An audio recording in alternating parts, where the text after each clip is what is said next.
Halo semuanya, Assalamualaikum warahmatullahi wabarakatuh. Selamat datang di YouTube channel Zezignesia Education.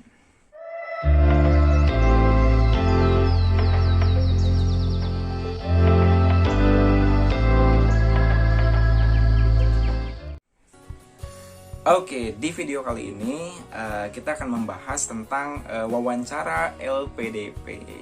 Yap, video sebelumnya saya sudah menjawab pertanyaan tentang kenapa Anda ingin lanjut studi ke luar negeri. Why do you wanna study abroad? Nah, itu tadi saya bilang ya bahwa itu pertanyaan yang muncul ketika saya wawancara S2 dan juga wawancara S3 LPDP. Nah, pertanyaan kedua yang muncul sama juga, yaitu kenapa ingin studi di kampus tersebut. Nah, gitu ya. Jadi kenapa tadi kan sudah jawab kenapa ingin ke luar negeri, kenapa nggak dalam negeri. Nah, sekarang lebih fokus lagi kenapa ingin lanjut studi di kampus tersebut. Oke. Ketika saya S2 dulu ya, saya pernah jawab karena ketika saya wawancara S2 dan S3 jawabannya berbeda. Ketika saya ambil program magister S2 di University of Adelaide di Australia pada waktu itu, jawabannya adalah, sekali lagi jawabannya harus detail berdasarkan data dan fakta. Nah, begini Pak, saya sudah membuat matriks perguruan tinggi yang ada di Australia. Nah, saya sudah membandingkan tuh Adelaide, kemudian Australia National University, Monash University, kemudian Queensland University, Perth, dan apalagi ya. Pokoknya beberapa top university di Australia yang memang dia membuka program Master of Education. Jadi memang saya fokusnya ke Master of Education waktu itu di Australia. Nah, jadi ada list kampusnya. Kemudian di sebelah kanan ada kolom berikutnya adalah nama-nama profesor gitu kan yang memang expert di bidang sex education, ada atau tidak gitu kan. Kalau ada checklist, kalau tidak ada ya kosongkan. Lalu yang berikutnya adalah tentu kalau udah masuk list LPDP, semuanya sudah masuk list LPDP. Jadi profesornya, kemudian mata kuliahnya. Jadi kalau di Australian National University jurusannya ini, mata kuliahnya ini.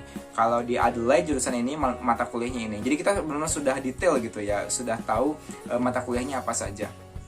Lalu yang berikutnya adalah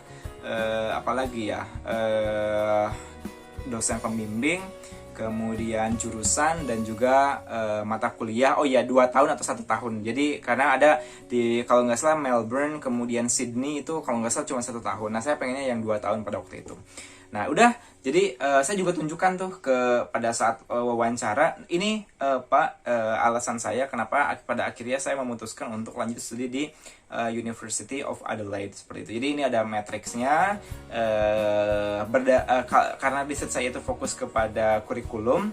Nah, mata kuliah yang banyak membahas tentang kurikulum itu adalah University of Adelaide. Padahal kalau dilihat dari Webometric itu bukan perguruan tinggi yang terbaik gitu kan, bukan perguruan tinggi yang the top gitu kan. Tapi memang ya kita kuliah itu benar-benar sesuai dengan kebutuhan, seperti itu. Jadi kita tunjukkan ininya alasannya berdasarkan matriks yang tadi gitu kan. Pertanyaan-pertanyaan yang tadi, seperti itu. Jadi benar-benar kita udah melakukan riset, bukan seenaknya kita bukan seenaknya kita asal memilih saja. Lalu berikutnya LOA unconditional. Nah, kalau di kampus-kampus yang lain saya belum mendapatkan LOA unconditional. Saya sudah apply gitu, saya sudah daftar tapi belum ada balasan. Tapi kalau di Adelaide saya sudah mendapatkan LOA unconditional. Tunjukkan LOA-nya. Jadi sudah di-print, diberikan kepada pewawancara bahwa kita sudah mendapatkan LOA unconditional. Nah, sedangkan pada waktu S3 saya ambil University of Birmingham di UK. Tentu pertanyaan sama, why do you wanna study at the University of Birmingham gitu. Alasan yang pertama jelas adalah pokoknya sekali lagi jangan menjawab this university is the best university in the world, the best university in the UK gitu kan. Jangan bilang seperti itu. Based on the time higher education, it is one of the best university in the world. Jangan bilang seperti itu. Ya, jangan bilang ini kampus terbaik dibandingkan di Indonesia, misalnya. Jangan bilang seperti itu. Hilangkan jauh-jauh, itu adalah jawaban 1000 umat, dan percaya kepada saya bahwa kalau jawab seperti itu, insya Allah tidak akan lulus, karena apa ya istilahnya ya, nggak jelas gitu, belum ada pendirian yang jelas gitu. Lalu cara menjawabnya adalah kalau untuk S3 pertama adalah dengan menjawab kita sudah melakukan dosen pembimbing gitu. Jadi ada dosen pembimbingnya yang memang sudah sesuai dengan riset penelitian saya gitu. Jadi pasti banyak banget kan apa email-email dengan dosen pembimbing, tunjukkan bukti email dengan dosen pembimbing.